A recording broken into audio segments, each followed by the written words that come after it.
എറണാകുളത്ത് ഗർഭിണിയെ മർദ്ദിച്ച കേസിൽ സസ്പെൻഷനിലായ SHO പ്രതാപചന്ദ്രനെതിരെ വീണ്ടും പരാതി. മലയൻകീഴ് വാഹനാപകടം നടന്നതിന് പിന്നാലെ കസ്റ്റഡിയിലെടുത്ത യുവാക്കളെ ക്രൂരമായി മർദ്ദിക്കുകയും കള്ളക്കേസിൽ കുടുക്കി റിമാൻഡ് ചെയ്തതുമാണ് ആരോപണം. കൈകൾ പിന്നിലാക്കി വിലങ്ങ് വെച്ച ശേഷം സെല്ലിൽ തലപിടിച്ച് ഇടിച്ച് ബോധം പോകും വരെ മർദ്ദിച്ചുവെന്ന് നെയ്യാറ്റിൻകര സ്വദേശി ഷിജു റിപ്പോർട്ടറിനോട് പറഞ്ഞു.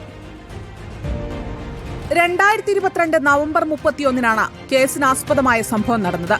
യുവാക്കൾ സഞ്ചരിച്ച ഇന്നോവ കാർ മറ്റൊരു വാഹനവുമായി അപകടത്തിൽപ്പെടുകയായിരുന്നു. തിരുവനന്തപുരത്തു നിന്നും മലയൻകീഴ് തച്ചോട്ടുകാവെത്തിയപ്പോഴായിരുന്നു അപകടം നടന്നത്.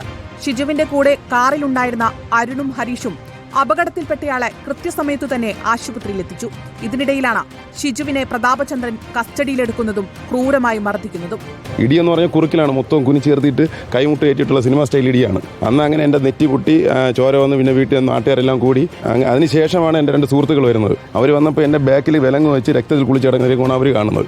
നിലത്ത് ചോരയിൽ കുളിച്ച് കിടക്കുന്ന ഷിജുവിനെയാണ് സ്റ്റേഷനിലെത്തിയ ഷിജുവിന്റെ ഭാര്യ കാണുന്നത്. ബാക്കിലാണ് വിലങ്ങ് വെച്ചിരിക്കുന്നത്. അത് ഞാൻ കണ്ടു.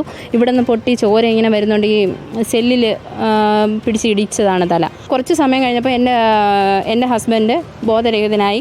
ആംബുലൻസ് വരുന്നു. എൻ്റെ ഹസ്ബൻഡിനെ സ്ട്രക്ചറിൽ കയറ്റി മണിയറ ആശുപത്രിയിലേക്കാണ് കൊണ്ടുപോകുന്നത്. ഷിജുവിനെ മർദ്ദിക്കുന്ന ദൃശ്യങ്ങൾ മൊബൈലിൽ പകർത്താൻ ശ്രമിച്ച അരുണിനെയും ഹരീഷിനെയും സമാനമായ രീതിയിൽ മർദ്ദിച്ചു. ചെകിടത്ത് തുടർച്ചയായുള്ള മർദ്ദനത്തിൽ അരുണിന്റെ കഴുത്തിൽ ക്ഷതമേറ്റു.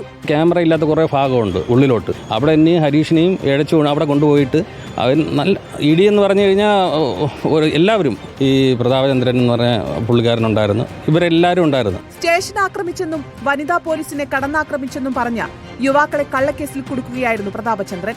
സംഭവ ദിവസത്തെ സ്റ്റേഷനിലെ CCTV ദൃശ്യങ്ങൾ ആവശ്യപ്പെട്ടിട്ടും പോലീസ് നൽകിയില്ല. റിപ്പോർട്ടർ, തിരുവനന്തപുരം.